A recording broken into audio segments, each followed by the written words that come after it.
I just learned two new areas of negotiation that I never considered even trying to negotiate.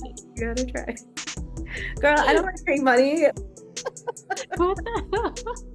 Hi, welcome. This is Basics of Adulting, and this is our podcast episode 3. I have my dear friend, Michelle Yee, who I've been working with as a colleague, but now we are good friends and talk about everything and anything. So, with that, hi, Michelle, how are you? Hi, Kamini. I'm great. I'm excited to be an adult today It's hard to be with an you adult, here. dude. Thanks for having me. Absolutely. As you know, I love talking about this whole adulting experience. I don't know why I've been an adult for like a long time already, but it always just like feels like I'm not. And so I wanted to talk to you a little bit about how it feels to be an adult for you. And my first question is, when do you think you actually started feeling like an adult? Like, was there a moment, an episode, something that happened? I'm still not really an adult, so I'm in denial about being an adult and the fact that I'm getting older and that I'm technically a millennial. Like, Yeah. yeah, realistically, I guess I started to feel like an adult, sadly, like around 13, Okay. because I grew up really poor. And then when I was 13, like that's sort of like when I got out of that situation. I would say starting around 13. Yeah. Yeah. Man, that's like that means you've been adulting for like multiple decades now. So that's wild. And that's a lot to have on yourself, honestly, as a 13-year-old. So yeah. Yeah. I Yeah. went to college at 13. Yeah. All the other kids are like 18, 19. Like, who is this middle school girl who is here with us right now? I was like, they're 18, they're adults? I don't think so. As they like come drunk to class, and you're like, they're not adults, right? So Yeah, I was like, did these people even study? Like, oh my gosh, like it's nothing like Korea. oh my gosh. Yeah, you mentioned starting to feel like an adult at the age of 13. What do you think adulting entails? What are some of the things that made you feel like, oh, God damn, I'm an adult now? I had to pay bills. I mean, come Oh, on. yeah. And That, I was 13. I was like, how do I pay bills? yeah. Getting a job, especially in another country, that made me feel like adult. Going to university, I was like, oh, now I'm truly alone with Mhm. all of my peers of fellow adults. Quote I unquote. remember the first time I had to do like taxes also, and like managing financial aid, like all the money stuff really made me feel like an adult. What about you? Yeah, I think to your point, like the money stuff really made me be like, this is boring and I don't want to do it. And it's also stopping me from having fun. And so therefore, I guess I'm an adult. I really felt like all the financial aspects really lent itself to adulting. I also think like planning ahead. I had this switch sometime in my early 20s when I was like consulting a bunch and I had to lay out a schedule and a plan for what was going to happen in the week. And that just made me feel like a grown-up because as a kid, you're just like, whatever happens the next day happens. Like, who knows? It's an experiment and an adventure. Like anything is possible. And as an adult, you really start planning out every single thing that you're looking to do. And that just feels very grown up to me. Oh my gosh, what you said just reminded me of like I remember making my first spreadsheet and like that was another indicator of adulthood, I think. Not just for finance tracking, but like all the planning in general, like all the different assignments, when do I need to pay things, when do I need to do certain things, and yeah, Excel was a tool back then. How did you learn a lot of these things? You talked about like paying bills and like filing taxes. Like, where did you get the education or knowledge to do some of these grown-up things, especially at such a young age? Yeah, so one advantage of growing up poor in Korea is that everyone has access to the public library. It was a sanctuary for me. In our public libraries, like everyone has high-speed internet pretty much if you live in Seoul in the capital. Like people were like gaming in the libraries. I mean, come on. Yeah, Okay. it was a T1 back in the day. It was a T1 connection, which was pretty fast. So like the library, so I learned a lot from books and at the time internet because we didn't really have like YouTube wasn't really a thing. I would love to be like self-educating myself in the modern day with all the content that's out there now. Yeah, I would say mostly self-taught because I didn't have a lot of great examples around me. So books and internet, that's all you need. I honestly, yeah, my parents helped me out on learning bill management and finance management, but like everything else, and like cooking, my mom would help me out with that. Everything else, though, I feel like if YouTube did not exist, I would have fallen into a black hole somehow. Like it is only through those quick clips that I learned so much. I will say, however, because of all of the information that is on YouTube, there's too much and there's so much wrong information, especially today. So I was just talking to a few friends. I'm like, how do you know you're getting the right information? And they're like, we don't until we try it. And then we find out. And I'm like, that's a little terrifying, which is why I was like, maybe there should be a core area where everyone can get their information and resources from about how to adult, because otherwise anyone can get on YouTube and make a video. That's a great point, actually, because if I want to learn about something, I typically watch multiple videos, right, about the same subject because I want to hear different opinions. But like, also, you don't know if one person's just being paid to say that or what. And so they may not necessarily have the learner's best interest in mind. So, yeah, that's a really good point about having this curated source because if I were 13 again, teaching myself how to pay bills and stuff, it it might go awry.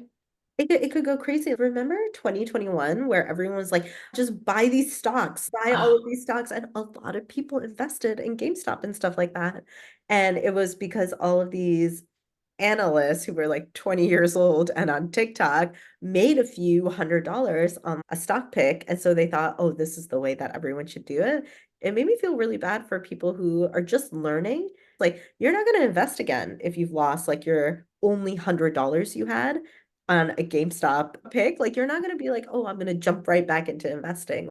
that's a great point. It's important for people to hear. A lot of people like us are like, I don't entirely feel like an adult, but also many of us were placed in situations that made us do a lot of adulting tasks pretty early in life. And figuring out how to do those things is pretty hard when you don't have a village that is helping you get that kind of information day in and day out. So, yeah, thank you for sharing that. Of course. I had another question for you, and this is one that I love asking everyone. All of us have these like really practical hacks or like things that we're really good at.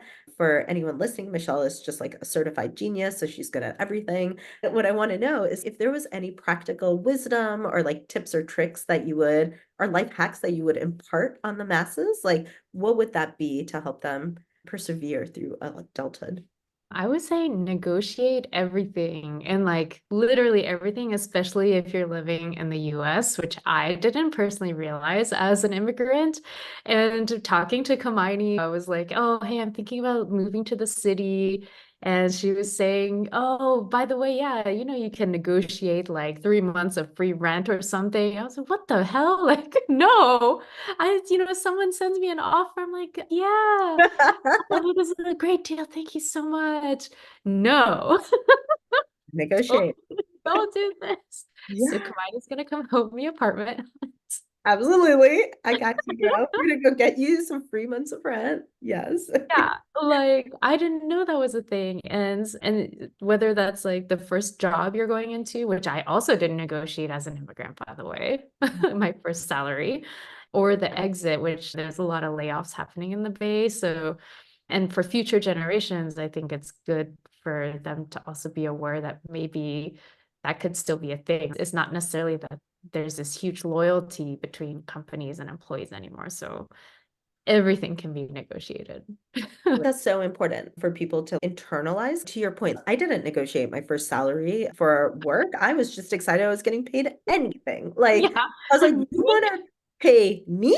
But I'm in. Like, what do you need me to do? Right. I did not negotiate at all. And then I found out I was being paid like 20K less than male colleagues. Right. And we've all heard the Yes. narrative. Women do not negotiate as much as men. So, for any women listening to this, negotiate your salary. You just have to do it. So important. But yeah, I didn't realize there were other things you could negotiate as well. Like, for instance, credit card annual fees, like call them up, ask them, can you waive my annual fee for this year? I've been paying on time, XYZ. And like a lot of them will either waive it or they'll give you more points. So if you pay the $99 or whatever, they'll give you points as long as you do a certain spend so that annual fee amount gets kind of covered, right? No, I didn't know that. What do you mean, Now you right? know. Now you know. What the hell? Yeah, definitely negotiate credit card annual fees. You can negotiate your way onto like first class on a plane. There are different ways Excuse you me. can find out if there are open seats on the first class or business class area and just go up to the front gate agent and just be like, "Hey, I noticed that you have a few seats that are open. I see there's not anyone on the standby list. I would love the opportunity to have one of those seats if it's possible." And if you just put it out there, I mean, you're being polite about it. You're not being rude when they are figuring out who to fill that last seat with. So those are just like little things to negotiate on. Yeah. This is exactly why we all need a Kamini in our lives. Just, I just learned two new areas of negotiation that I never considered even trying to negotiate. You gotta try. Girl, I don't like paying money. Like, we don't have money, okay? No one's got time for this.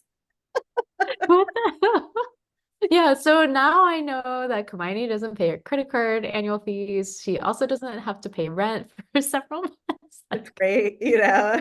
and literally that's probably like thousands of dollars. It was just a nice bonus. Or hotel upgrades. Like, I love going to the front desk and being like, "So, do you have anything nicer than this?" And a lot of times, if you're nice, like, they're happy to do it. Or if you tell them you'll leave a good review as you're leaving, like, they're more keen to give you a nicer room. So, yeah, everything's up for negotiation.